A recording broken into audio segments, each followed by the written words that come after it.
అదే RTV app వార్తల్ని క్షణాల్లో చదివే అవకాశం ఉంటుంది. ఒక న్యూస్ పేపర్, ఒక టెలివిజన్ ఛానల్ మీ చేతుల్లో ఎప్పుడూ ఉంటాయి. హాయ్ హలో నమస్తే, వెల్కమ్ టు ఆర్టీవీ. నేను యోనేంద్ర.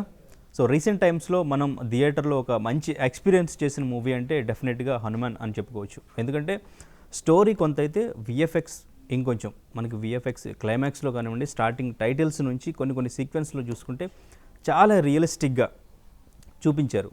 సో ఈ రీసెంట్ టైమ్స్లో మనం విఎఫ్ఎక్స్ అంత తక్కువ బడ్జెట్లో అంత మంచిగా చూపించిన మూవీ అయితే డెఫినెట్గా హనుమాన్ అని చెప్పుకోవచ్చు. సో ఈ క్రెడిట్ అయితే విఎఫ్ఎక్స్ కంపోజర్ ఉదయ్ కృష్ణ గారికి ఇవ్వాలి. సో ఈరోజు మనతో పాటు స్టూడియోలో ఉన్నారు. హనుమాన్ మూవీకి సంబంధించి ఆ విఎఫ్ఎక్స్కి సంబంధించి కొన్ని విషయాలు ఈరోజు తెలుసుకునే ప్రయత్నం చేద్దాం. హాయ్ సార్, నమస్తే. నమస్తే. First of all congratulations sir. Thank you so much. ఎందుకంటే ఇప్పుడు జనరేషన్ దేవుడు దిగొస్తే ఎట్లా ఉంటుందో నమ్మేలాగా చూపించారు మీరు. థియేటర్లో ఆ ఎక్స్పీరియన్స్ నేను చూశాను. చిన్నపిల్లలు కూడా దేవుడు దిగి వస్తే ఎట్లా ఉంటుందో అట్లానే ఫీల్ అయ్యారు. కొంతమంది దండం పెట్టుకుని, కొంతమంది పూనకాలు వస్తున్నాయి రీసెంట్గా. ఆ వీడియోస్ అన్నీ, ఆ క్రెడిట్ అంతా మీకే ఇవ్వాలి డెఫినెట్గా. సో అయితే first of all from the beginning నుంచి హనుమాన్కి సో ఆయన మిమ్మల్ని ఎట్లా అప్రోచ్ అయ్యారు? సో ఈ విఎఫ్ఎక్స్ అనేది ఆయన ముందు టీజర్ రిలీజ్ అయిన తర్వాత నిజంగా మీరు లాస్ట్ ఇంట్రెస్ట్లో చెప్పారు గేమ్ చేంజర్ అన్నట్టు. సో టీజర్ తర్వాత ఎక్స్పెక్టేషన్ పెరిగిపోయింది. ఫస్ట్ ప్రశాంత్ వర్మ గారు మీ దగ్గరికి వచ్చినప్పుడు ఎట్లా అంటే ఎంతవరకు ఏ స్కేల్లో చేద్దామని వచ్చారు? మీ విఎఫ్ఎక్స్ ఇదంతా మీ థాట్తోనే నెక్స్ట్ లెవెల్కి వెళ్ళిందా? ఇదంతా ఎట్లా జరిగింది కొలాబరేషన్ అంతా? అంటే జనరల్లీ నా ఒక్కడికే మీరు క్రెడిట్ ఇవ్వడానికి లేదండి. It's a big team work ఇది. అఫ్ కోర్స్ అక్కడ డైరెక్టర్ విజన్ ఉంటుంది, మా విఎఫ్ఎక్స్ టీమ్ తలక సపోర్ట్ ఉంటుంది. ఇట్స్ లాట్ ఆఫ్ డిబేట్స్, అంతా టీమ్ వర్క్తోనే నడుస్తుంది. డెఫినెట్గా ఒక ప్రోడక్ట్ మంచిగా వచ్చిందంటే ఏ టు జెడ్ ప్రతి ఆ ఎన్విరాన్మెంట్, ఆ కోఆర్డినేషన్ అలా ఉంటే కదా అది జరగదండి డెఫినెట్గా. ఫస్ట్ యాక్చువల్గా నా దగ్గరకు వచ్చినప్పుడు నాది it's startup company. It's couple of months తర్వాతే ఒక వీళ్ళ టీం వచ్చారండి, హనుమాన్ టీం.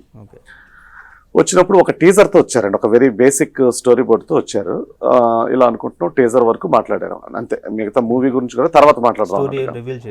స్టోరీ బేసిక్గా సింపుల్ లైన్ అండి, అంటే మరీ నెరేషన్ అంటే టోటల్ స్టోరీ నెరేషన్ ఏ ఉండదు, బేసిక్గా ఐడియా ఉంది. అయితే అప్పటికే నేనేంటంటే ఒక మంచి ప్రోడక్ట్ గురించి యాజ్ అ స్టార్ట్అప్ కంపెనీకి మంచి షోరీలు కావాలి, ఒక పోర్ట్ఫోలియో కావాలి, మనం తయారు చేసుకోవాలి అన్నట్టుగా ఒక మంచి దీని గురించి చూస్తున్నాను. చూస్తున్నప్పుడు కరెక్ట్గా ఇందులో నాకు ఒక పొటెన్షియల్ కనిపించింది టీజర్ తలక దీంట్లో, ఆ స్టోరీ బోర్డ్లో. దీన్ని మనం ఎన్హాన్స్, ఎందుకంటే ఎక్స్క్లూజివ్ 3D షాట్స్ ఉన్నాయి. So majority 3D shots actually లైవ్తో కంపేర్ చేస్తే. సో ఇది డెఫినెట్లీ ఇట్స్ గుడ్ ఆపర్చునిటీ, మనం విల్ టేక్అప్ దిస్. బట్ అక్కడ పెద్ద ప్రాబ్లం ఏంటంటే బడ్జెట్ రిస్ట్రిక్షన్స్. ఇప్పుడు నాకు తగ్గట్టుగా, నా విజన్ తగ్గట్టుగా నేను చేసుకుని వెళ్దాం అంటే కాదు కదండి అది. So that is a budget also, it's high restriction. It's very small film కింద వచ్చింది. నాకు అప్పటికి యాక్చువల్గా అంటే స్టార్డమ్ కానీ అవన్నీ నాకు పెద్దగా ఐడియా లేదు. అఫ్ కోర్స్ ప్రశాంత్ గారి ముందు అది జాంబీ రెడ్డి కూడా చూశాను. It's good film definitely. But నాకు ఎస్పెషల్లీ ఇంకా అవన్నీ పక్కన పెడితే ఈ టీజర్లో ఆ potential as a visual effects ఆర్టిస్ట్గా నాకైతే అండర్స్టాండ్ అయిందండి. దీన్ని ఇంకొక లెవెల్లో చేసుకోవచ్చు. The problem is again budget. కానీ that is my experience. Actually నాకు హెల్ప్ అయిందండి చాలా వరకు. నేను ఒక 25 to 27 years వరకు నాకు ఎక్స్పీరియన్స్ ఉందండి ఇదే same industry, VFX and animation. So దీంతో మనం ఎలాగ దీన్ని చేద్దాం, అది కోఆర్డినేషన్ అండి కంప్లీట్లీ. ఎలాంటి ఫ్రీలాన్సర్స్ యూస్ చేద్దాం ఏంటి, అది అలా పైప్ లైన్ నేను డిజైన్ చేసుకొని మొత్తానికి వర్క్ చేసాము. అది వెళ్తున్న కొలది ఎన్హాన్స్ చేసుకుంటూ వెళ్ళిపోయాం. ఇంకా ఎక్కడికి అంటే ఇంకా ఎగ్జైట్మెంట్ అండి. అఫ్ కోర్స్ డైరెక్టర్ విజన్ కూడా మాకు డెఫినెట్లీ సపోర్ట్ అయింది. అతను కోఆపరేషన్ కూడా చాలా ఇంపార్టెంట్. ఎందుకంటే మనకి టైంకి ఇవ్వలేము. క్వాలిటీ ఉన్నప్పుడు ఐడియాస్ చేంజ్ అవుతాయి. అంటే మీకు టీజర్ వరకు చెప్తే, ఇప్పుడు ఫర్ ఎగ్జాంపుల్ మనకి హనుమాన్ రివీల్ చేసాం ఫస్ట్ టీజర్లోనే. ఇది కేవ్లోకి కెమెరా వెళ్ళి, అంటే ఒకదానికి మాకు 3-4 ఐడియాస్ చేంజ్ అయ్యాయండి. ఫస్ట్ అసలు హిల్కి ముందు అనుకున్నాం స్టాట్యూ రివీల్ చేద్దాం, తర్వాత కేవ్లోకి వెళ్దాం అనుకున్నాం, ఇంకొద్దిగా డెప్త్ వెళ్దాం అనుకున్నాం, అప్పుడు కూడా హనుమాన్ని ఎయిర్లో చూపిద్దాం అనుకున్నాం, తర్వాత ఆరా పెడదాం అనుకున్నాం, తర్వాత శివలింగానికి వచ్చాం. ఇది ఆల్ డిబేట్స్, టీమ్ వర్క్ అండి. మాట్లాడుకొని ఇంకా ఇంకా ఇంకా ఇంకా ఇంకా ఎన్హాన్స్ చేద్దాం. Teaser it self 2-3 times post phone అయిందండి. సో ఇట్స్ వర్త్ యాక్చువల్గా అందరూ వెయిట్ చేయడం అన్నది, లేట్ అవడం అన్నది కూడా. ఎందుకంటే నేను ఒక షోకేస్ కింద నా కోసమే నేను ఆలోచించాను, కానీ పెద్దగా నేను ఫిల్మ్ డెఫినెట్గా అది బాగా వస్తుందని తెలుసు. కానీ ఎంటైర్ ప్రోడక్ట్కి ఎంత పెద్ద గేమ్ చేంజర్ అయిపోతుందని మాత్రం ఎక్స్పెక్ట్ చేయలేదండి అసలు. బట్ ఏంటంటే మీరు చెప్పారు ప్రశాంత్ వర్మ గారు వచ్చినప్పుడు మీకు ఈ లైన్ చెప్పినప్పుడు మంచి పొటెన్షియల్ ఉంది, మనం బాగా చేయొచ్చు దీనికి వర్క్ అని. బేసిక్ స్టోరీ బోర్డ్తో వచ్చారండి. బట్ బడ్జెట్ అనేది ప్రాబ్లం అయిందని చెప్పారు. సో ఫస్ట్ ఆఫ్ ఆల్ ఆయన ఎంత బడ్జెట్ అనుకున్నారు, మీకు ఎంత ఖర్చు అవుద్ది మ్యాక్సిమం ఈ విఎఫ్ఎక్స్ కానీ మీరు అనుకుని ఆయనతో చెప్పారు, అది ఫైనల్గా ఎలా చేశారు? Yeah. ఏ బడ్జెట్కి అంటే చేశారు? బడ్జెట్స్ మనం రివీల్ చేయడం మంచిది కాదులేండి. అంటే మ్యాక్సిమం ఒక పర్సంటేజ్లో అట్లా ఏమన్నా చెప్పారు? నో ఇట్స్ అంటే జనరల్లీ ఆ బడ్జెట్ నేను ఇంకో 10 times ఇవ్వాలి, ఆ కైండ్ ఆఫ్ వర్క్ అనమాట. అంటే మీరు తగ్గారా, ఆయన బడ్జెట్ అట్లానే ఉందా, మీరు ఆ బడ్జెట్లోనే చేశారా? వాళ్ళు తగ్గడం అని కాదండి, ద ప్రోడక్ట్ వైబిలిటీ కూడా ఆ రోజు మనకి ఐడియా లేదు కదా. వాళ్ళు కూడా స్ట్రెచ్ అయిపోయి ఎక్కడో ఎంతో దాని మీద పెట్టలేరు. At the same time opportunity నేను కూడా వదులుకోవడానికి రెడీగా లేను, ఎందుకంటే నాకు అందులో పొటెన్షియల్ కనిపించింది. సో నేను దాన్ని అంటే అలాగే నేను లాస్ అయిపోకుండా వాళ్ళ ట్రేజర్ మీద నేను ఇన్వెస్ట్ చేసుకోకుండా కేర్ఫుల్ గా మనం దీన్ని హ్యాండిల్ చేసుకుని మంచి షోరీలు చేసుకో, దట్ ఈస్ ద ఇంటెన్షన్. అది డెఫినెట్గా అది నాకు పనికొచ్చింది, వాళ్ళకి పనికొచ్చింది, ప్రోడక్ట్కి పనికొచ్చింది. వాళ్ళు కూడా ప్రోడక్ట్ వైబిలిటీ ప్రకారం వెళ్తారు తప్పిస్తే దానికి అబ్నార్మల్గా వెళ్ళలేరు కదా. సో అది టైం అండి, అంతే. ద టైం అంటే ఇంకా అంతే, హనుమాన్ మొత్తం డ్రైవ్ చేసినట్టు ఓవరాల్గా అందరినీ అలా డ్రైవ్ చేసుకుంటూ వెళ్ళింది. So anyway teaser is a blockbuster అయిపోయి it's a biggest game changer for the entire product అయిపోవడం అన్నది అందరికీ కూడా కలిసి వచ్చింది కండి. వాళ్ళు స్ట్రెచ్ అయ్యారు అప్పుడు, అంటే ఇంకా అది 100s of crores ఫిల్మ్ కింద మాట్లాడారు మొత్తం ఆల్ ఓవర్ వరల్డ్. సో అప్పుడు రెస్పాన్సిబిలిటీస్ పెరిగిపోయి అప్పుడు నేను కూడా ఏం ఆలోచిస్తాను, నాట్ ఓన్లీ టీజర్, ఇప్పుడు మళ్ళీ తర్వాత డ్రాప్ అయితే బాగోదు కూడా, ఓన్లీ టీజర్ అంటారు. సో క్వాలిటీ ఎన్హాన్స్ చేసుకుంటూ వెళ్ళాలి, ఐడియాస్ని ఇంకా ఎన్హాన్స్ చేయాలి. నెక్స్ట్ వాళ్ళు కూడా కొంతవరకు నాకు సపోర్ట్ ఇవ్వాలి బడ్జెట్ వైజ్ కానీ, ఇదంతా కూడా ఇవన్నీ జరిగాయండి. ఒక ఫ్రెండ్లీ ఎన్విరాన్మెంట్లో ఒక మంచి టీం వర్క్తోని ప్రతిదీ జరగడం, that is the results today. Okay, but మీరు 27 yearsగా ఇండస్ట్రీలో ఉన్నారు, సో వర్క్ చేస్తున్నారు, బాహుబలికి కూడా చేశారు మీరు. అంటే బాహుబలికి నాది వన్ ఆఫ్ ద కంపెనీ అంటే పార్ట్ 1 లోని చాలా కంపెనీస్ చేసి అందులోని ఒక వన్ ఆఫ్ ద పార్ట్ కింద వార్ సీక్వెన్స్ ఒక కొన్ని దానికి 100s of freelancers, lot of companies చాలా మంది వర్క్ చేశారు. అప్పుడు నేను వేరే ప్రాజెక్ట్ తోని కొద్దిగా హోల్డ్ అయిపోవడంతో ఈ ప్రాజెక్ట్ ఎక్కువ హ్యాండిల్ చేయలేకపోయాను. బట్ ఎనీవే నేను ముంబై నుంచి వచ్చిన తర్వాత హైదరాబాద్ లో నేను నా స్టార్ట్అప్ తోని నా ఫస్ట్ ప్రాజెక్ట్ కంపెనీ టైటిల్స్ లో పడింది నా కంపెనీది బాహుబలిలోనే. Okay, right. ప్రశాంత్ వర్మ అంటే మిమ్మల్ని ఎట్లా అప్రోచ్ అయ్యారు? ఫస్ట్ మీరు స్టార్ట్అప్ అంటే తక్కువ బడ్జెట్లో ఎలా చేస్తారు, ఒక లైటర్ వేలోనే చేయించేద్దామని ఆ వెర్షన్లో అసలు మీ దగ్గరికి ఎలా వచ్చారు? అసలు అలా వచ్చారా? అతను మాట్లాడిన తర్వాత అంటే నా గురించి చెప్తారు కదండి మధ్యలో వాళ్ళు, is a very senior most technician. Company big company small company కదా, వాళ్ళు కూడా ఒక మంచి టీం చూస్తున్నారు. ఆబ్వియస్లీ వాళ్ళకున్న బడ్జెట్ లిమిటేషన్స్ లో వాళ్ళు సెట్ చేస్తారు. ఎప్పుడైతే నాతో మాట్లాడారో నా ఎక్స్పీరియన్స్, నా వర్క్, అంటే నేను రామోజర్ గారితో ఒక హోమ్ సిటీ, స్పిరిచువల్ సిటీ, ఒక పెద్ద విజువలైజేషన్ కావచ్చు, నా పోర్ట్ఫోలియోలో చెప్పిన పెద్ద పెద్ద ఫిల్మ్స్ కావచ్చు, వాటి అన్నిటికీ నేను కన్విన్స్ చేశానండి this is my portfolio. Obviously he is confident. First teaser తోనే స్టార్ట్ అయింది కదా, టీజర్ తో స్టార్ట్ అయ్యి టీజర్ అవుతున్నప్పుడు కొంత ఫిల్మ్ కూడా స్టార్ట్ చేస్తాను, కానీ మిగతా సీక్వెన్సెస్ కూడా నాకు 1 by 1 వస్తున్నాయి, ఎందుకంటే జర్నీ అండర్స్టాండ్ అయిపోయింది అతనికి. So this will be go somewhere, అది అందరికీ వర్క్ అవుతున్నప్పుడు అండర్స్టాండ్ అయిపోయింది. డైరెక్టర్ పాయింట్ ఆఫ్ వ్యూ అతను ఇంకా క్యాలిక్యులేట్ చేసుకుంటారు కదా డెఫినెట్ గా. సో కొన్ని సీక్వెన్స్ అండర్ వాటర్ సీక్వెన్స్ కావచ్చు, ఇలాగ చాలా సీక్వెన్స్ మేము స్టార్ట్ చేసాం. కానీ ఇంకొకటి కూడా, అది టీజర్ అయిన తర్వాత రెస్పాన్సిబిలిటీ పెరిగిపోయింది. ఒక్కసారి మొత్తం ఆడియన్స్ తాలూకా ఎక్స్పెక్టేషన్స్ మాకు అండర్స్టాండ్ అయిపోయిన తర్వాత మళ్ళీ కొన్ని విషయాలు రీథింక్ చేసాం. Suppose for example under water scene అనేది it's not a challenging for VFX, but we have to show the aesthetically చాలా బాగా చూపించాలి. అప్పటికి వాళ్ళు యాక్చువల్గా షూట్ చేసేసారు, అది దాని మీద మేము వర్క్ చేసేస్తున్నాం. చేస్తుంటే ఇది వద్దు మళ్ళీ రీషూట్ చేసుకుందాం, ఇది వాటర్ డెప్త్ ఎక్కువ కావాలి మనకి, మంచిగా క్వాలిటీ గట్రా రావాలంటే అన్నట్టుగా మళ్ళీ వాళ్ళు రీషూట్ చేసుకున్నారు. ఇంకా బెటర్ డెప్త్ వస్తుంది మనకి, ఇన్పుట్స్ కరెక్ట్ గా వస్తే ఇంకా విఎఫ్ఎక్స్ ఎన్హాన్స్ చేయడానికి బాగుంటుందండి. ఎందుకు ఇదంతా ఐడియా వచ్చిందండి, ఒకళ్ళు టీజర్ అంత రేంజ్ ఎక్స్పెక్టేషన్స్ పెంచడంతో ఇంకా మా మీద ఆటోమేటిక్ గా రెస్పాన్సిబిలిటీస్ పెరిగిపోయాయి. సో మళ్ళీ రీవర్క్ చేస్తాం ఆ ఫుటేజ్ మీద. సో అది మాకు చేయడానికి ముంబై వెళ్ళి వాళ్ళు షూట్ చేశారు మళ్ళీ. అలాగా చాలా అక్కడక్కడ కొన్ని మళ్ళీ ఐడియాస్ చేంజ్ చేసుకొని రీషూట్లకు వెళ్ళి మళ్ళీ ఇన్పుట్స్ తెచ్చుకొని అలాగ దాన్ని ఇంకా ఎన్హాన్స్ చేసుకుంటూ వచ్చాం. కొద్దిగా ఫ్రీడమ్ దొరికింది కదండి చేయడానికి కూడా, అంటే టీజర్ ఒక స్ట్రెంగ్త్ ఇచ్చింది. Okay, yeah. So first starting చూపించిన అంజనాద్రి అండ్ ఇంకా హనుమాన్ స్టాట్యూ ఏదైతే ఉందో దాని ముందు టైటిల్ సీక్వెన్స్ ఉందండి. సో ఈ థాట్ ఎవరిది ఫస్ట్, అంటే ఆ థాట్ ఫస్ట్ అట్లానే అనుకున్నారా?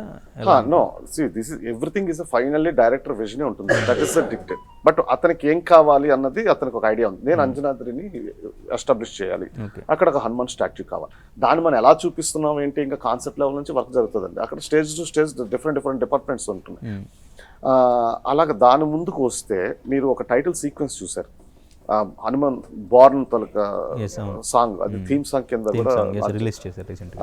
అది అంటే యాక్చువల్గా అప్పుడు బడ్జెట్ ప్రకారం ఏంటంటే బిఫోర్ టీజరే నేను మాట్లాడుకున్నాను, అది యాక్చువల్గా టైటిల్స్ కోసం కనుక 2Dలోని సంథింగ్ ఏదైనా లుక్ అండ్ ఫీల్ లో చేద్దాం అన్నదే నా తాలూకా కమిట్మెంట్ అండి విత్ డైరెక్టర్ అండ్ కానీ నాకేంటంటే ఏదైనా 3Dలో బాహుబలి 2 ఒకటి నాకు చాలా నచ్చుతుందండి. ఆ టైటిల్స్ సీక్వెన్స్ వాళ్ళంతా స్కల్ప్చర్స్ గట్రా పెట్టి చేశారు.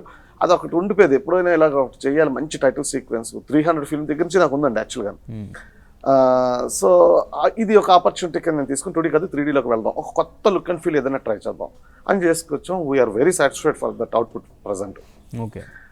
అలాగే ఇందులో ఏంటంటే చాలా టీమ్స్, చాలా ఫ్రీలాన్సర్స్, చాలా మందికి నేను అవుట్సోర్స్ చేశానండి వర్క్. అంటే ఎవరు ఎక్కడ స్పెషలైజ్డ్ అనేది నేను ఇన్పుట్స్ తీసుకొని దాన్ని నేను మొత్తం కంబైన్ చేసుకోగలగాలి. మీరు అడిగిన ఏది మన అంజనాద్రి తలకి establishment shot, that is the one of the challenging shot అండి ద ఎంటైర్ ప్రోడక్ట్లోని. One of the definitely challenging shot. Camera travel అవుతూనే ఉంటుంది, వాటర్ హిల్స్ అంతాను. అక్కడ ఒక కొలాజల్ హనుమాన్ స్టాచ్యూ కావచ్చు, నెక్స్ట్ అది వెళ్ళి తర్వాత అంజనాద్ మీదకి కెమెరా వెళ్ళి మళ్ళీ వచ్చి అంజనాద్ర విలేజ్ ఎస్టాబ్లిష్మెంట్ కావచ్చు, తర్వాత ఫారెస్ట్లోకి వెళ్ళిపోతుంది. ఇదంతా కూడా without cut 2 minutes plus shot అండి.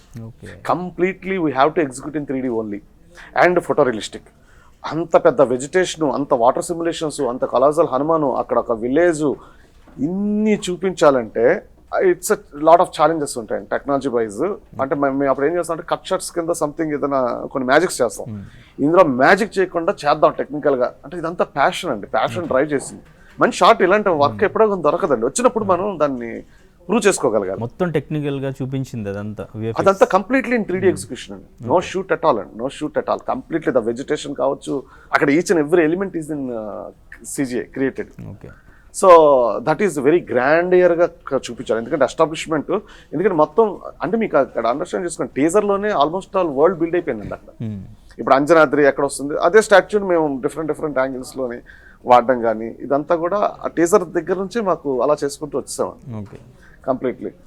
మీకు ఇంకా నెక్స్ట్ షాట్స్ కూడా చెప్పాలంటే చెప్తాను, అండర్ వాటర్ చెప్పాను. చెప్పండి సార్. రైట్.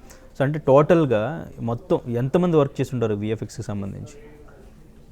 ఎగ్జాక్ట్గా చెప్పలేను కానీ సార్, ఓవరాల్గా బయట టీమ్స్ అన్ని కలిసి కూర్చుంటే ఒక 150+ అవుతారు. 150+. అంటే ఒక చూడండి, ఒక హనుమాన్ కలోజల్ చెప్పాను, నాకు ఓల్డ్ కొలీగ్ అండి అతను, నాకు ముంబైలో వర్క్ చేసేవాడు, గౌరవ్ అని చెప్పి, అతను బెంగళూరులో చేస్తున్నాడు. నాకు తెలుసు, నేను అనాటమీ మీద నా స్పెషలైజేషన్ అండి, క్యారెక్టర్ 3D అంటాను. హనుమాన్ స్టాచ్యూ పెద్దది చూపిస్తున్నామంటే అది ఆ జైగాంటిక్గా ఫెరోషియస్గా ఇలా చూపించాలంటే మన ఇన్హౌస్లో కన్నా బెటర్, అలాంటి ఎక్స్పర్ట్ ఎవరైనా చేస్తే బెటర్ అన్నట్టుగా నేను అతనికి ఇచ్చాను. So that is my expertise. నేను ఒక టెక్నీషియన్ కనుక నాకు తెలుసు. అంటే ఆ స్టాచ్యూ చూసారంటే అందులో ఒక డిపార్ట్మెంట్ కాదు, అందులో మళ్ళీ చాలా డిపార్ట్మెంట్స్ ఉంటాయి. టెక్స్చరింగ్ అంటాం, లైటింగ్ అంటాం, ఇదంతా ఉంటుంది. సో ఆ మోడలింగ్, డిజిటల్ స్కల్ప్టింగ్ అనేది ఎవరు చేస్తే బెటర్ అనేది నేను చూస్ చేసుకున్నాను. సో ఇలాగ అతను ఒక పర్సన్ అవుతాడు. తర్వాత అలా ఇంకో కంపెనీకి ఇవ్వచ్చు నేను. ఒక last Hanuman photo realistic character ఉంది, అందులో మళ్ళీ డిఫరెంట్ కంపెనీస్ వర్క్ చేసే డిఫరెంట్ టీమ్, మళ్ళీ ఫైనల్గా నాకు అన్ని ఇన్హౌస్ రావాలి, మళ్ళీ ఇక్కడ నుంచి అవుట్పుట్ వెళ్ళాలి. ఇదంతా ఒక పైప్ లైన్ సెటప్ అండి ఓవరాల్గా. మనం ఎలా వెళ్తున్నాం, ఎలా చేస్తున్నాం, that is the dictate for the budget and schedule. Schedule means of course is a budget. Okay. Right. Schedule. Okay. ఇప్పుడు మూవీ 2 years పట్టింది కదా సార్, ఈ 2 years అనేది VFXకే ఎక్కువ టైం తీసుకోవడం వల్ల లేట్ అయిందా, లేకపోతే ఏంటి వాళ్ళ షూట్ లేట్ అయిందా? లేదు, వాళ్ళు షూటింగ్ అయిపోయిన తర్వాత ఇది స్టార్ట్ చేసామండి. షూటింగ్ ఎప్పటికైంది, VFX ఎప్పుడు స్టార్ట్ చేసి VFXకి ఎంత టైం పట్టింది? VFXకి కంప్లీట్ నాట్ 2 years, దగ్గర 2 years అండి. 2 years పట్టింది. షూటింగ్ వాళ్ళు ఎప్పుడు నేను అడగలేదు కానీ వాళ్ళు చాలా ఫాస్ట్ చేసేస్తారండి. ప్రశాంత్ వర్మ అసలు షూటింగ్ అసలు ఏం కాకుండా చేస్తారు, ఎందుకంటే వాళ్ళకి లొకేషన్స్ లేవు కదా. వాళ్ళు అటెస్టేజ్ కొడుతుంటారు నాకు తెలిసి, maybe I'm wrong, I don't know, but వాళ్ళు చాలా తక్కువ టైంలో చేస్తారు. మొత్తం CG బేస్డ్ ఫిల్మ్ అండి. అంటే ఇలాంటి ఆపర్చునిటీ VFX ఆర్టిస్ట్కి ఎప్పుడో కానీ రాదండి. అంటే completely VFX based, VFX driven film అన్నది అఫ్ కోర్స్ స్టోరీ కూడా సపోర్ట్ చేయాలండి. స్టోరీ సపోర్ట్ చేయకపోతే నథింగ్. మళ్ళీ ఇవన్నీ చేసినవన్నీ కూడా ఇంకా చాలా పెద్ద ఫిల్మ్స్ విపరీతమైన VFX వాడిన కూడా డిజాస్టర్స్ ఉంటాయి. సో ఇది ఆల్ టుగెదర్ అటు డైరెక్టర్ వర్క్ కావచ్చు, మా వర్క్ కావచ్చు, ఎవ్రీథింగ్ కలిసింది కనుక ఈరోజు that is the result sir. Okay. So and ఇంకా ఆంజనేయ స్వామిని ఆ ఐస్లో చూపించింది ఆ షాట్ కూడా చాలా రియలిస్టిక్గా ఉంటుంది. అక్కడ నుంచి ఆయన బ్రేక్ చేసి గద తీసి రావడం కానీ అది అసలు ఎలా, ఎన్ని రోజులు పట్టింది? అది చాలా రోజులు పట్టింది. చాలా రోజులు అంటే అక్కడ క్యారెక్టర్ ఫోటో రియలిస్టిక్ చూపించాలి. ఆ సాంగ్ నేను టీజర్కి ముందే నేను విన్నానండి. అంటే వినిపించిన తర్వాత లిటిల్ స్టోరీ బోర్డ్ ఉంటుంది కదా, ఏం చేస్తాం అన్నది అందరికీ క్లారిటీ ఉంది. సో 3D క్యారెక్టర్లో చూపించాలి సాంగ్. నేను అసలు మీరు ఇప్పుడు విజువల్స్తో సాంగ్ చూసి గూస్ బంప్స్ అంటున్నారు ఇందాక నుంచి, నేను అసలు ఏమీ చూడకుండా సాంగ్ విన్నప్పుడే నాకు గూస్ బంప్స్ వచ్చాయి. నేను ఒకటి డిసైడ్ అయిపోయాను, ఫిల్మ్లో ఇది ఇంకా ఇది అల్టిమేట్లీ ఇది నిలబెడుతుంది, మామూలుగా కాదు ఈ సాంగ్ అని. నేను I'm very confident. From day 1 నుంచి కూడా టీజర్తో పాటు ఈ వర్క్ ప్యారలల్ మేము స్టార్ట్ చేసామండి. అఫ్ కోర్స్ ఇంకా టీజర్ అయిపోయిన తర్వాత దీని మీద ఇంకా పడ్డాం అనమాట కంప్లీట్లీ. అమ్మో ఇది ఇంకొక లెవెల్కి తీసుకువెళ్ళాలి అని. అప్పుడు హనుమాన్ చూపించాలంటే అసలు ఆ స్కిన్ టెక్స్చర్ కానీ ఆ ఫర్ కానీ ఏదో స్టాటిక్గా ఉండిపోయి ఇలా ఉంటే కార్టూనిష్ వస్తుంది. కార్టూన్స్ రాకుండా మనం ఫోటోగ్రఫీ గార్డెన్ చూపిస్తున్నప్పుడు, ఎందుకంటే హనుమాన్కి సంబంధించి కార్టూన్ ఫిల్మ్స్ కొన్ని వచ్చాయండి, సిరీస్ కానీ ఇవన్నీ వచ్చాయి. కానీ ఇట్స్ లైవ్ యాక్షన్ ఫిల్మ్ ఇది. మనం లైవ్ యాక్షన్ ఫిల్మ్లో చూపించి అక్కడ హనుమాన్ కార్టూన్గా చూపిస్తే బాగోదు. అది చాలా హయ్యెస్ట్ క్వాలిటీలో చూపించాలి. అది ఇంకా టెక్నాలజికల్గా నేను ఇన్డెప్త్ నేను వెళ్ళను. అంటే ఒక పాస్ ఏంటి, ఎన్ని పాస్లు ఉంటాయి, ఒక ఫ్రేమ్కి ఎన్ని ఉంటాయి, అదంతా it's a very painful jobs కొన్ని ఉంటాయి, టైం టేకింగ్ ప్రాసెస్ కూడా. సో ఇందులో ఎవరు ఎక్స్పర్టైజ్, ఎవరు ఏ డిపార్ట్మెంట్లో ఎక్స్పర్టైజ్, ఏ కంపెనీ ఆర్ ఫ్రీలాన్సర్ ఆర్ మా టీమ్ ఎవరు, ఇదంతా కంబైన్ చేసుకొని అదంతా జరిగిన వర్క్ అండి అది. ఫైనల్గా అఫ్ కోర్స్ అచీవ్ అయ్యాం. ఇందులో ఇంకొక పెద్ద థింగ్ ఏంటంటే టీజర్ అయిన తర్వాత ఇది నడుస్తుంది వర్క్. డైరెక్టర్కి ఇంకొక అతనికి వద్దు సార్ మనం ఏమైనా లైవ్ యాక్షన్కి వెళ్ళిపోదాం, ఇప్పుడు టీజర్ సూపర్ హిట్ అయింది, అందరూ ఎక్స్పెక్ట్ చేస్తున్నారు, ఏదైనా పెద్ద హీరోని పెట్టి చేద్దాం అది అన్నారు. ఎందుకు సార్ డెఫినెట్గా ఇది బాగానే వస్తుంది సార్, ఫోటోగ్రఫీ నేనైతే కాన్ఫిడెంట్గా ఉన్నాను, మీరు అసలు దాని గురించి ఆలోచించక్కర్లేదు అంటే అతను ఒక 2-3 టైమ్స్ ఆలోచించారు. ఎవరో పెద్ద స్టార్ హీరోతో మాట్లాడేశారు కూడా, కన్నడ స్టార్ హీరో అని. ఎవరు నాకు చెప్పారు, బట్ నేను రివీల్ చేస్తే బాగోదు. ఇట్స్ కన్నడ సూపర్ స్టార్ అన్న. సో అంటే అతను అది 2-3 టైమ్స్ నాకు వినిపిస్తుంది, నాకు భయం అవుతుంది, అసలు వర్క్ అవుతుంది, అటు వెళ్ళిపోతారేమో, ఇదంతా వేస్ట్ అయిపోతుంది అని కాదు, ఒక అవకాశం వచ్చింది కదా చూపించుకోవడానికి 3D side. But anyway ultimate decision maker is a director. God's grace అతను ఏంటంటే ఫైనల్గా 3D సైడే వచ్చారు. ఎందుకు వచ్చారో ఆ బిజినెస్ నాకు ఐడియా లేదు, కానీ మొత్తానికి చూపించుకోగలిగే అవకాశం మాకు వచ్చింది. So good. Kannada super star అంటే యశ్ ఏమో అనుకుంటున్నాను నేను నేమ్స్ అయితే అది రివీల్ చేయలేను, డైరెక్టర్ గా చెప్తారేమో మోస్ట్లీ. నేను ఇంకా బాగోదంటే as a technician. Right sir. First అంటే టీజర్ రిలీజ్ అయిన తర్వాత ఎక్స్పెక్టేషన్ ఎక్కువైపోయింది కదా. సో ఫస్ట్ ప్రశాంత్ వర్మ గారు కొంచెం లైటర్ వేలోనే ఉందాం అనుకున్నారు. టీజర్ ఎక్స్పెక్టేషన్ తర్వాతే మీ విఎఫ్ఎక్స్ మీద ఇంకొంచెం కాన్సన్ట్రేట్ చేసి ఇంకొంచెం డీటెయిల్డ్గా డెప్త్ చూపించాలి అని అప్పుడు ఫిక్స్ అయ్యారా, లేదంటే ముందు నుంచి ఫిక్స్ అయ్యారా?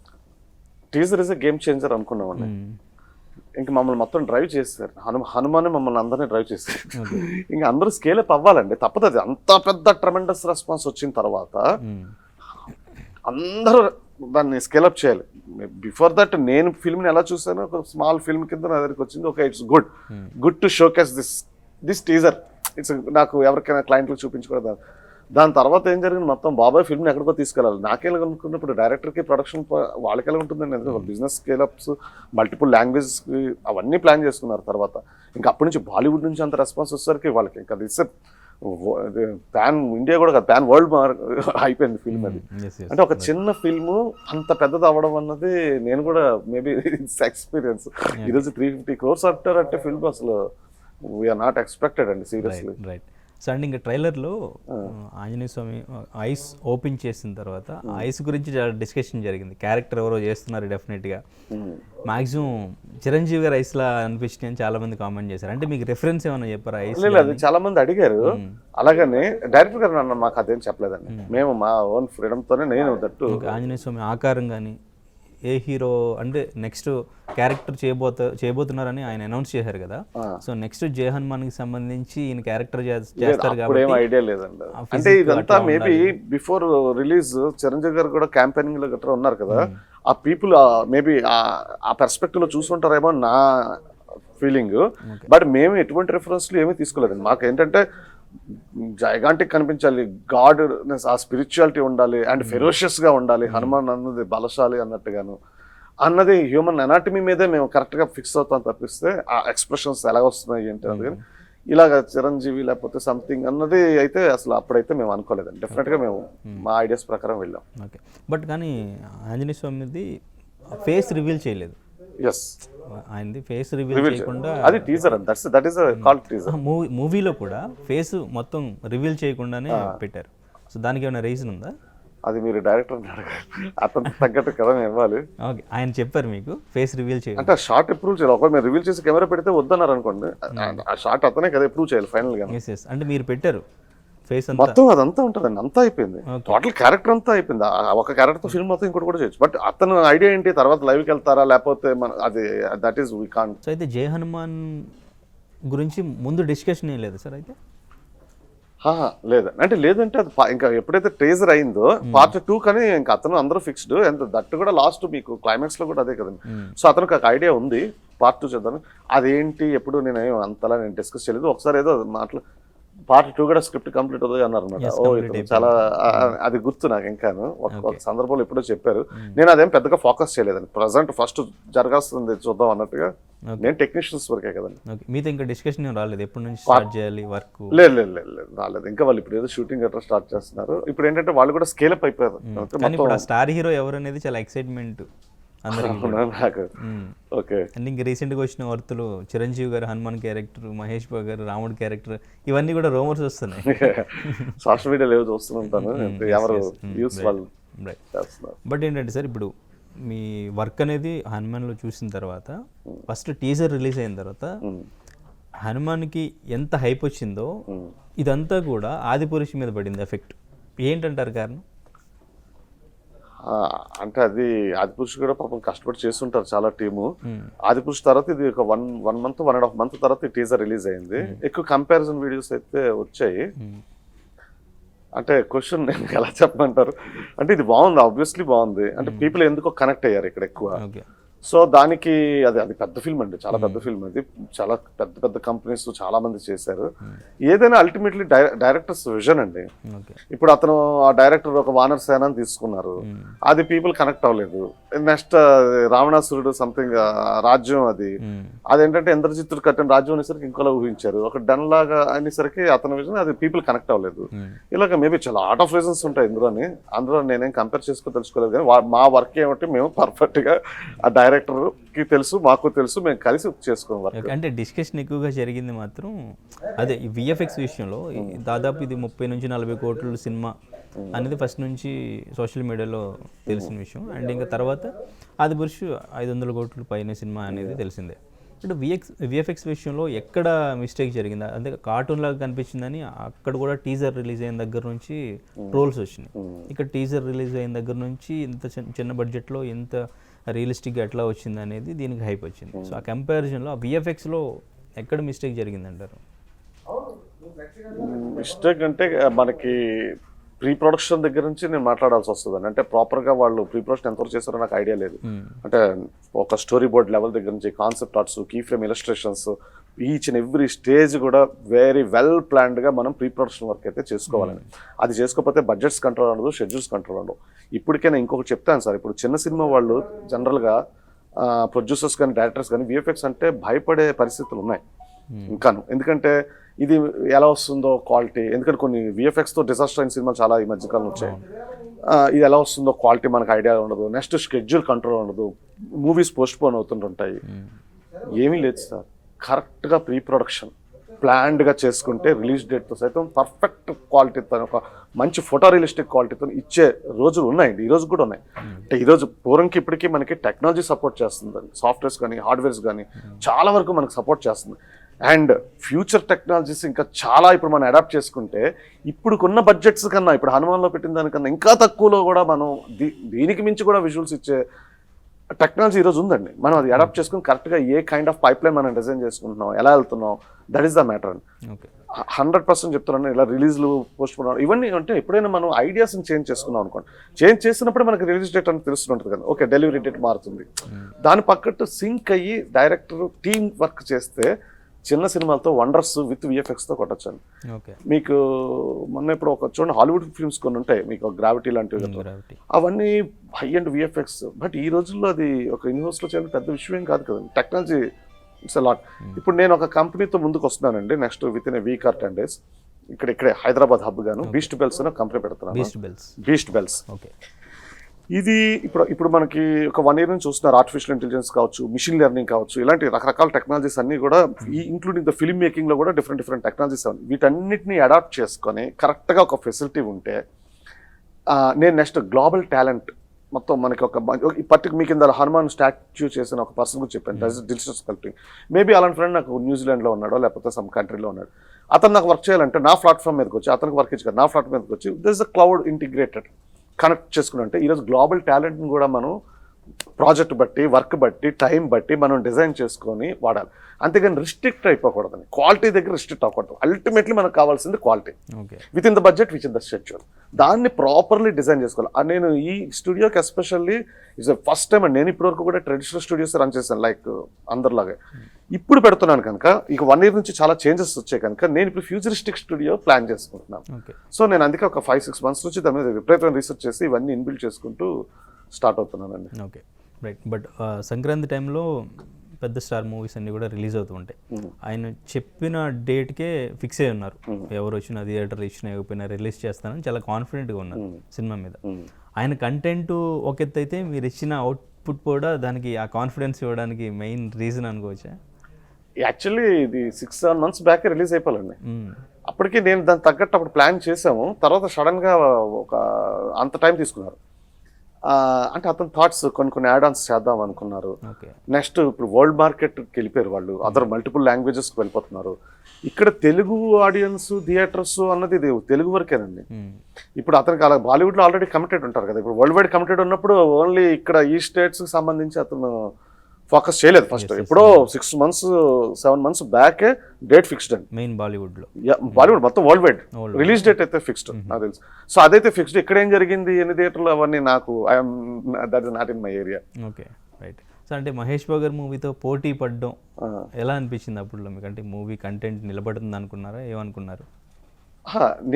నాకు అది అంటే ఆ ఫిల్మ్ ఎలా ఉంటుందో నాకు తెలియదు కదా, నేను చూడలేదు. ఈ కంటెంట్ మీద నేను కాన్ఫిడెంట్ ఉన్నాను. అంటే వర్క్ అప్పటికే ఎలా వస్తుందో అండర్స్టాండ్ అయిపోయింది కదా. సో నేను పోటీగా వాటిగా ఆలోచించలేదు, ఈ ప్రోడక్ట్ వరకు ఆలోచించాను. ఇది యాజ్ అ విఎఫ్ఎక్స్ టెక్నీషియన్గా నేను ఎంతవరకు ఆలోచిస్తాను, ద అవుట్పుట్ క్వాలిటీ ప్రపంచం మాట్లాడాలి, that is my thing. Collections ఎంత, ఎన్ని థియేటర్లు, అవన్నీ that is not my area. అంటే థియేటర్స్ దొరకట్లేదు మూవీకి అనేది చాలా ఇష్యూ అయింది కదా. అవును. సో మీరు చేసిన మూవీ మంచి కంటెంట్ ఉంది, మీరు చాలా ప్రాణం పెట్టి చేశారు విఎఫ్ఎక్స్ అంతా. సో థియేటర్స్ ఎక్కువ దొరికితే బాగుండు. నేను అంత డీప్ ఆలోచించలేదు కానీ ఏదేమైనా హిట్ అయిపోద్ది ఒక కాన్ఫిడెన్స్ వచ్చిందండి. ఏది ఏమైనా హిట్. ఇలాంటి ఫిల్మ్ సింపుల్ ఫ్యామిలీ తెలిసి చూసే సినిమా, దట్టు ఒక హనుమాను, ఈ అయోధ్య, ఇదంతా అన్నీ నాకు సింక్ అయ్యాయి. మిగతా వాటితో కంపారిజన్ లేకపోతే దానికన్నా ఇది ఎక్కువ పడుతుంది అసలు ఆ ఏరియాలో నాకు ఆలోచన లేదు. ఈ ఫిల్మ్ 100% వెరీ రెస్పెక్టెడ్గా ఆడుతుంది అనుకున్నాను. కానీ దానికి నేను అనుకున్న దానికన్నా ఈరోజు ఇంకా మనం థర్డ్ వీక్ అయిపోతున్నా కూడా ఇంకా ఆడుతుందంటే ఇట్స్ ఇంకా అది ఇంతకు మించి ఇంకా లేదండి. మీకు వచ్చిన అప్రిషియేషన్ అంటే ఈ మూవీకి సంబంధించి ఏది బెస్ట్? ఆఫ్ కోర్స్ అప్రిషియేషన్స్ చాలా ఉంటాయండి, చాలా ఉంటాయి. అంటే ఈవెన్ టీజర్ రిలీజ్ అయినప్పుడే నాకు ఏఎంబి సినిమాస్లో లాంచ్ చేశారు. ఆ రోజు ఈవెంట్లో ఉన్నాం కనుక నేను ఫోన్స్ పిక్ చేయలేకపోయాను. ఆ ఈవెంట్ అయిపోయిన తర్వాత బయటకు వస్తే అసలు మొత్తం ఫోన్ కాల్స్ అన్ని నిండిపోయి ఉన్నాయి టోటల్గాను. ఎక్కడి నుంచి కాదండి, all over world, majority from Mumbai. అంటే నాకు ముంబై ఎక్కువ నెట్వర్కింగ్ ఎక్కువ అండి, అంటే నేను అక్కడ చాలా కంపెనీస్లో చేస్తున్నాను కదా. సో వండర్ అయిపోయారు. అంటే నేను బాగుంటుంది అందరూ అప్రిషియేట్ చేస్తారు అనుకున్నాను. ఇలా వండర్ అయిపోయి ఏంటి అది ఎటో వెళ్ళిపోయి అంత అయిపోతుందని మాత్రం we're not expected and seriously. So happy. అంటే ఇంక అప్రిషియేషన్స్ 1 or 2 కాదండి, it's all over. Okay, right. So ఇప్పుడు హనుమాన్ పవర్ మీ కెరియర్కి ఎంతవరకు యూస్ అయింది? నెక్స్ట్ ప్రాజెక్ట్స్ ఏమి వచ్చినాయి? హనుమాన్ డెఫినెట్లీ హనుమాన్ పవర్ అని కాదు, Hanuman blessings we need.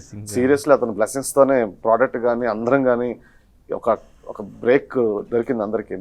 Of course నేను ఎప్పటి నుంచో ఇదే నా ఇండస్ట్రీ, మళ్ళీ what is the next project అంటే డెఫినెట్గా మంచి ప్రాజెక్ట్స్ గురించి చూస్తాను.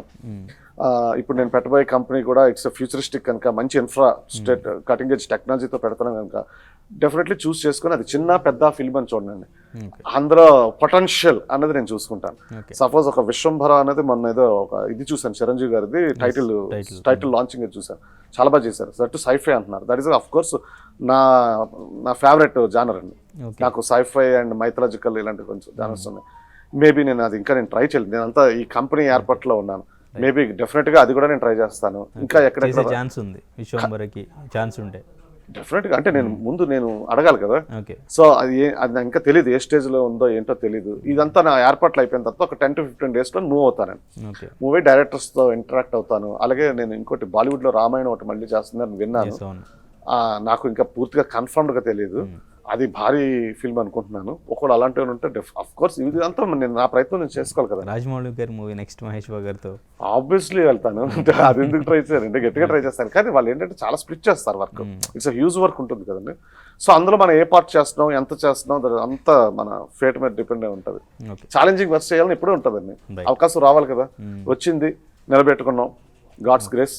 Right sir. అంటే ఇప్పుడున్న జోనర్స్ అన్నీ కూడా విఎఫ్ఎక్స్కి ఇప్పుడు కొంచెం ఇంపార్టెన్స్ ఇస్తూ వస్తున్నాయి. అంటే విఎఫ్ఎక్స్కి ఎక్కువ ఇంపార్టెన్స్ ఇస్తే దానివల్ల బడ్జెట్ టైము రెండు ఎక్కువ అవుతాయి అంటారా? ఎందుకు అవుతుంది సార్ అంటే మీ విజన్కి అయితే అసలు మీరు ఓపెన్గా రావచ్చు. మనం ఎలా చేసుకోవాలనేది ప్లానింగ్ అండి. అది ప్లానింగ్. బడ్జెట్ లో ప్లాన్ చేసుకోవచ్చు, షెడ్యూల్లో కూడా ప్లాన్ చేసుకోవచ్చు. Planning is pre production work. Planning అయితే పర్ఫెక్ట్లీ ఉండాలి. Especially in India pre production మీద అంత ఫోకస్ చేయరండి. ఏదో ముందు షూటింగ్ చేసి హాలీవుడ్లో ఈచ్ అండ్ ఎవ్రీ థింగ్ కూడా మనకి స్టోరీ బోర్డ్ ఉంటుందండి. అలాగే వాళ్ళు ఒక కీ ఫ్రేమ్ ఇలస్ట్రేషన్స్ అని, లుక్ అండ్ ఫీల్ ఎలా వస్తుంది, ఎన్నో చేసుకుంటారు. ఇప్పుడు సపోజ్ ఫర్ ఎగ్జాంపుల్ నేను చెప్తానండి, ఒక ఎగ్జాంపుల్ మీకు చెప్తాను. ఇప్పుడు నేను పెట్టబోయే స్టూడియోలో ప్రీ ప్రొడక్షన్లో కూడా మీరు ఒక డైరెక్టర్ అనుకోండి, రాజమౌళి గారు అనుకోండి, మహేష్మతి సిటీ చేశారు. చేసినప్పుడు జనరల్గా ఏం చేస్తారు, స్కెచ్ చేస్తారు. స్కెచ్ బాగుంది, లేదు ఇక్కడ చేంజెస్, అక్కడ చేసి డైరెక్టర్ చెప్తారు, దాని ప్రకారం చేంజెస్ చేస్తారు. ఎవ్రీథింగ్ ఓకే అనుకున్న తర్వాత 3D తీసుకెళ్తారు. 3Dలో మొత్తం రకరకాల డిపార్ట్మెంట్స్ అన్ని వర్క్ అవుతుంది. దిస్ ద ప్రాసెస్ జనరల్లీ జరిగేది. ఇప్పుడు టెక్నాలజీ ఎలా ఉంది, అతను నేను 3Dలో బిల్డ్ చేసిన తర్వాత మీకు ఒక VR గ్లాస్ ఇచ్చి మొత్తం అదే సిటీలో తిప్పితే చేంజెస్ ఎలా వస్తాయండి final output. That is the fraction of seconds. అంటే ఆ కైండ్ ఆఫ్ టెక్నాలజీస్ వచ్చాయండి. ఇవన్నీ మనం యూటిలైజ్ చేసుకోవాలి ఈరోజు. సో ఆటోమేటిక్గా టైం తగ్గుతుందంటే బడ్జెట్ తగ్గుతున్నట్టే కదా సార్. సో ఇవన్నీ వస్తున్నాయండి, రోజులు వస్తున్నాయి. టీం కూడా ప్యాషనేట్స్ చాలా మంది నేర్చుకుంటున్నారు, ఇండస్ట్రీలోకి వస్తున్నారు. అంటే ప్రశాంత్ వర్మ హాలీవుడ్ అవతారికి మించే మూవీ తీస్తాను అని చెప్పారు, అది పాసిబుల్ అవుతుందంటారా? ఖచ్చితంగా ఇండియా నుంచి అవుతుందండి. ఆ పూర్వం రోజులు అయిపోయిందండి. టెక్నాలజీ అది ఇక్కడ, ఇదే టెక్నాలజీ అక్కడ వాడతారు, అదే టెక్నాలజీ ఇక్కడ వాడతారు. ఆఫ్ కోర్స్ టెక్నీషియన్స్ కానీ ఆర్టిస్టులు కానీ ఎక్కడైనా గ్లోబల్లీ ఉంటారు. ఈరోజు ఇక్కడ నేను ఇందాక ఒకటి చెప్పాను, న్యూజిలాండ్ ఒక ఆర్టిస్ట్ నాకు వర్క్ చేయాలని. That is also possible. Global టాలెంట్ని కంప్లీట్లీ యూటిలైజ్ ఫ్రమ్ హైదరాబాద్ ఎందుకు చేయకూడదు? నేను ఫర్ సేఫ్ ఏంటంటే కొద్దిగా యాక్సెస్ ఈజీగా ఉండడానికి నేను next month Mumbai and Chennai కూడా ఆఫీస్ దీన్ని ఎక్స్టెండ్ చేస్తాను. అంటే ఆర్టిస్టులు ఇదంతా యాక్సెస్, క్లయింట్ యాక్సెస్ ఉండడానికి మాత్రమే. కానీ ఫ్రమ్ హైదరాబాద్ వరల్డ్ వైడ్ ఆర్టిస్టులు అందరినీ ఎంగేజ్ చేసి మనం చేయొచ్చు. The scale of the production అంటే మనం ఎప్పుడైనా ప్రొడక్షన్ బడ్జెట్ని దృష్టిలో పెట్టుకొని వెళ్ళాలి. The planning back and work చేయాలి. Okay, right sir, right. So మాకు ఒక మంచి ఎక్స్పీరియన్స్, హనుమాన్తో మంచి ఎక్స్పీరియన్స్, నిజంగా సూపర్ థియేటర్ ఎక్స్పీరియన్స్ అంటే హనుమాన్ అనేలాగా ఇచ్చారు. అండ్ ఇంకా అప్కమింగ్ ప్రాజెక్ట్స్ కూడా డెఫినెట్గా మీరు మంచి మంచి ప్రాజెక్ట్స్ చేయాలి. ఇంతకంటే బెటర్ ఎక్స్పీరియన్స్ మాకు ఇచ్చి మమ్మల్ని ఎంటర్టైన్ చేసే విధంగా ఉండాలని మనస్ఫూర్తిగా కోరుకుంటున్నాం. Thank you so much. Thank you sir, thank you so much. Right sir. మరిన్ని వీడియోస్ కోసం ఛానల్ ని సబ్స్క్రైబ్ చేయండి, లేటెస్ట్ అప్డేట్స్ కోసం వాట్సాప్ ఛానల్ ని ఫాలో చేయండి, అండ్ లింక్ డిస్క్రిప్షన్ లో ఉంది.